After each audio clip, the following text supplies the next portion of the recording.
अस्सलाम वालेकुम नाज़रीन, प्रोग्राम मेरा शहर में मैं हूं आपका होस्ट मोहम्मद अली मियां। आज हमारे साथ लाहौर के अंजुमन ताजरान के सीनियर नायब सदर मियां सलीम साहब मौजूद हैं। आइए जानते हैं कि जो दुनिया की बिगड़ती मईशतें हैं उनके हवाले से इनके क्या व्यूज़ हैं। जी अस्सलाम वालेकुम मियां साहब। मियां साहब, कोविड-19 के बाद आपको पता है पूरी दुनिया की जो मईशतें हैं वो बहुत ज़्यादा प्रॉब्लम्स उनमें चल रही हैं, बहुत ज़्यादा मसले मसाइल हैं। तो आप कैसे देखते हैं कि अब लाहौर में आप सीनियर नायब सदर हैं अंजुमन ताजरान के, तो आप कैसे देखते हैं कि ये जो मसाइल हैं ताजरों के, जो सेविंग्स थी वो कहते हैं वो भी ख़त्म हो गई हैं, तो आप क्या व्यूज़ हैं आपके इसके बारे में? बिस्मिल्लाहिर्रहमानिर्रहीम। देखिए जी, एक सदी के बाद दुनिया में एक बहुत बड़ा तूफान आया कोरोना वायरस की शक्ल में, कोविड-19 की शक्ल में, जिसने पूरी दुनिया की मईशत को अपनी लपेट में लिया और तरक्की याफ्ता ममालिक से लेकर तरक्की पजीर ममालिक तक सब इसकी लपेट में आए। पाकिस्तान जो कि पहले इसके बहुत सारे मसाइल हैं, माशी लिहाज से भी और दीगर भी, तो पाकिस्तान को इसमें ज़्यादा प्रॉब्लम आई है, बहुत ज़्यादा मसाइल आए हैं।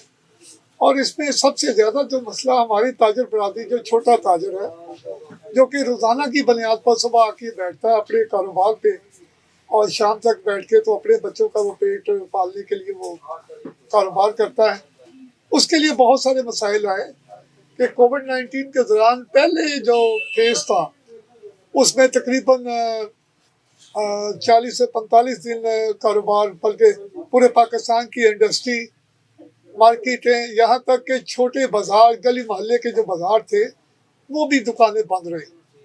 उसकी वजह से लोगों के पास, दुकानदारों के पास, जो छोटा दुकानदार था उसके पास अपनी जो रास थी वो बेचारा घर बैठ के अपने बच्चों का पेट पालते हुए खा बैठा। जब वो 2 महीने बाद या 1.5 महीने बाद उसने दोबारा अपने कारोबार खोला तो उसके पास मसाइल का ढेर लगा हुआ था। उसके पास माल नहीं था, उसके पास पैसे नहीं थे पार्टियों को पेमेंट करने के लिए, ताकि वो दीगर अगला अपना माल मंगवा सके और अपना कारोबार दोबारा रनिंग में ला सके। तो ये 19 के बाद 2000, 2021 ये सारे मामला जो हैं अभी तक ताजर उसी लपेट में है, छोटा ताजर इसमें पिस के रह गया। हमने 12 दफ़ा वज़ीर-ए-आज़म इमरान खान साहब से रिक्वेस्ट की कि कोविड-19 के जो सताए हुए छोटे ताजर हैं उनकी बहाली के लिए, उनके कारोबार को रीसेट करने के लिए उनको कोई बगैर सूद के ऐसे कर्जे जारी किए जाएं, क्योंकि आजकल कोई किसी की गारंटी नहीं देता। इंतहाई आसान शराइत पर कर्जे जारी किए जाएं जिससे वो अपने कारोबार को रीस्टार्ट कर सके। हुकूमत की तरफ से तकरीबन 5 लाख रुपए का कर्जा जो है उसके ऐलानात तो हुए हैं, लेकिन उसमें सबसे बड़ी जो प्रॉब्लम है कि ये जिस दौर से हम गुजर रहे हैं, ये कोई बाप बेटे की गारंटी देने को तैयार नहीं है, बेटा बाप की गारंटी देने को तैयार नहीं है। तो इसमें जो कर्जा है इसकी शराइत इतनी है कि वो काम छोटा कारोबारी या छोटा दुकानदार तो वो पूरी नहीं कर सकता। तो वज़ीर-ए-आज़म साहब से गुजारिश है कि एक तो इस कर्जे की जो अमाउंट है वो बहुत थोड़ी है। 5 लाख में आजकल कुछ नहीं आता है। महंगाई के इस सैलाब में, महंगाई के इस बड़े तूफान में 5 लाख में तो आपकी कोई चीज़ नहीं आती। एक तो इस अमाउंट को 15 से 20 लाख रुपए किया जाए, उसके बाद इसकी जो शराइत है वो इंतहाई नरम की जाए। उसकी वजह ये है कि जितनी देर तक वो शराइत पूरी नहीं कर सकेगा उसको कर्जा नहीं मिलेगा। और मैं तो क्या, कोई अदर भी कोई अपनी एक दूसरे की गारंटी देने के लिए कोई तैयार नहीं है। मैं समझता हूँ कि जब से गवर्नमेंट ने अनाउंस किया ये कर्जा स्कीम, अभी तक कोई छोटा ताजर कर्जा लेने की पोजीशन में आया ही नहीं है, क्योंकि उसके पास वो दस्तावेजात ही मुकम्मल नहीं हो सके, वो गारंटी के कागजात ही मुकम्मल नहीं हो सके। इसके लिए मैं वज़ीर-ए-आज़म साहब से दोबारा गुजारिश करूँगा कि इसको फौरी तौर पे आप अपनी ज़ाती दिलचस्पी लेते हुए इस मामले को इस तरह से ऐसा तरीके से हल करवाएं।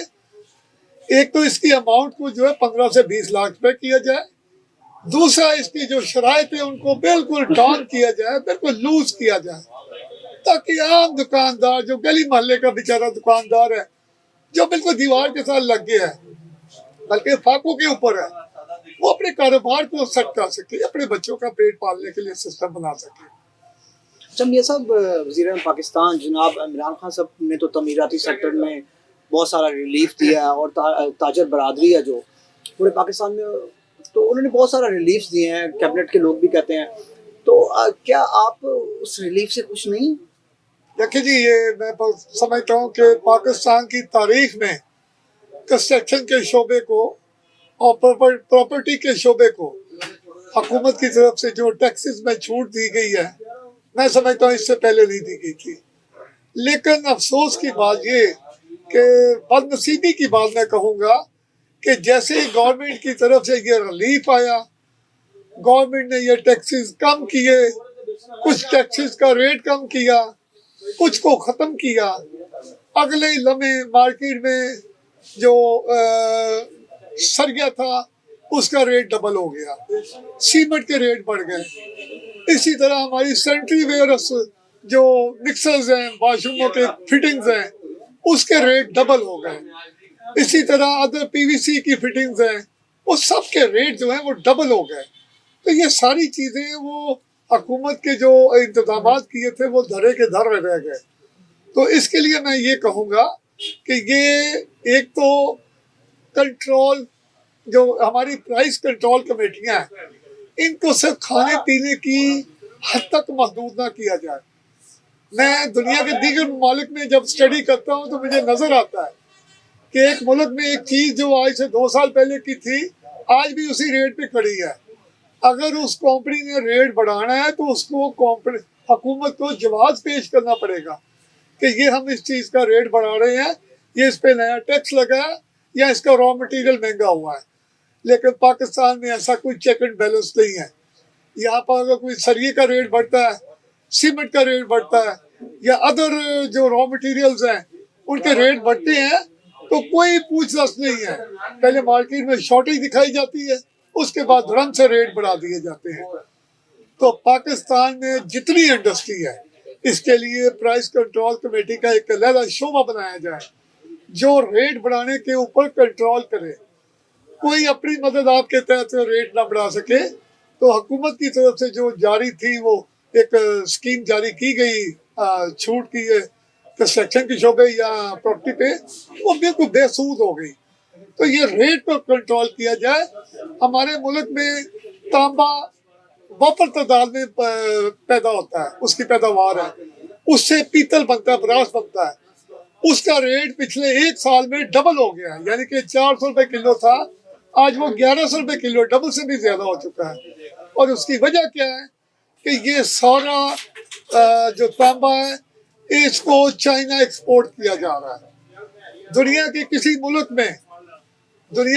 मुल्क में रॉ मटेरियल एक्सपोर्ट नहीं होता, हमेशा कोई प्रोडक्ट बना के उसको एक्सपोर्ट किया जाता है, उससे ज़रा मुबादला मुल्क में आता है तो मुल्क की जो बुनियादी वो मजबूत होती है, डॉलर बाहर से आता है।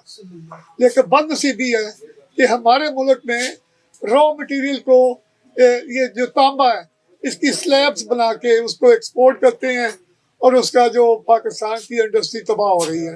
लोकल इंडस्ट्री जो, बल्कि हमारी 40% छोटी इंडस्ट्री जो टूटियाँ बनाने वाले थे वो बिल्कुल ख़त्म ही हो चुके हैं। अच्छा मियाँ साहब, लाहौर में इतना ज़्यादा आपको पता रश होता है मार्केटों में, बाज़ारों में, और कोई प्रॉपर पार्किंग की प्लेसेस नहीं है, प्रॉपर जगह नहीं है पार्किंग्स की, तो लोग समटाइम गाड़ियाँ रोड पे पार्क करते हैं। तो इसके लिए कोई अंजुमन ताजरान की कोई इक़दामात कुछ? देखिए जी, लाहौर जैसा शहर आज अगर आप 20-25 साल पीछे चले जाएं तो लाहौर एक खूबसूरत, एक बागों का शहर कहा जाता था।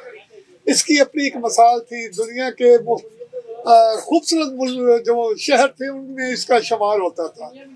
लेकिन आज लाहौर दुनिया का गंदा आलूदा तरीन शहर है।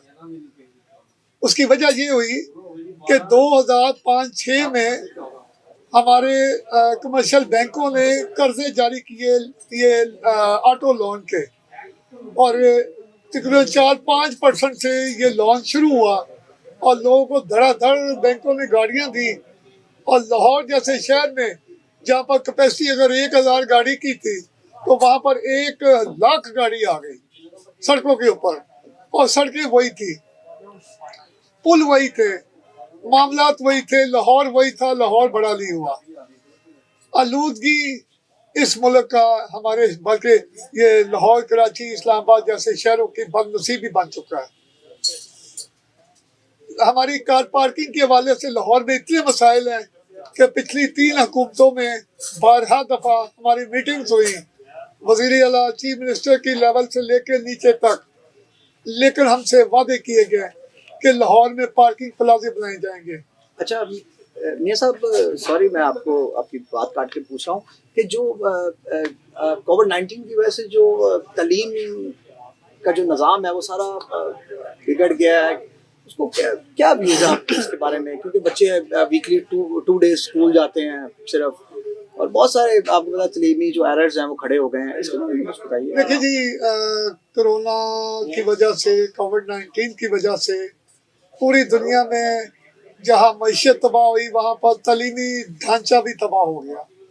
पूरी दुनिया की जो एजुकेशन जो हमारे इदारे थे वो बंद हो गए, और बल्कि दुनिया के दीगर ममालिक की निस्बत पाकिस्तान में कारोबार भी पहले खुला और पाकिस्तान में एजुकेशनल इदारे भी पहले खुले, लेकिन वक्तन फ़ौक्तन दोबारा फिर कोविड-19 की वजह से जो दोबारा उसके वार आते रहे, उसकी वजह से दोबारा बंद होते रहे, फिर खुलते रहे। अच्छा, अभी जो बंद हुआ है ये तो हमारे लाहौर की जो आलूदगी है, जो हमारा यहाँ पर इस वक्त हालात खराब है हमारे मौसम के, बारिश नहीं हो रही, आलूदगी बहुत ज्यादा, उसकी वजह से बंद है। अच्छा मियां साहब, अब आखिर में आप अपने जो अंजुमन ताजरान जो लाहौर हैं, हमारी वसासत से उनको क्या मैसेज देना चाहेंगे कि वो क्या इकदाम करें छोटे ताजर्स के लिए, कुछ उनके लिए हेल्प, कोई ऐसा प्लेटफॉर्म आप खुद ही बनाइए कि उनकी हेल्प हो सके, जो नीडी हैं, जो पोर्स लोग हैं, जैसे आप कह रहे हैं कि 5 लाख इनफ नहीं है उनके लिए, तो उनके लिए कुछ अंजुमन ताजरान भी कुछ।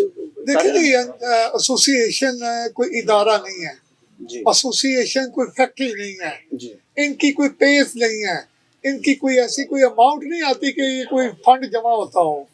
ये तो हम अपनी मदद आपके तहत सिस्टम सारा चलाते हैं, तो एसोसिएशनों के पास इतने फंड्स नहीं होते कि वो किसी दुकानदार की हेल्प कर सके। ये तो हुकूमती सतह पे सारे मामला हो सकते हैं, और हुकूमत से हम ये अपना है इसके लिए दरख्वास्त करेंगे कि इसमें हमारे मसाइल हल किए जाए। जी नाजरीन, आपने देखा लाहौर अंजुमन ताजरान के सीनियर नायब सदर मियां सलीम साहब हमारे साथ मौजूद थे। इसके साथ ही अपने मेज़बान मोहम्मद अली मियां को इजाज़त दीजिए। अल्लाह निगहबान।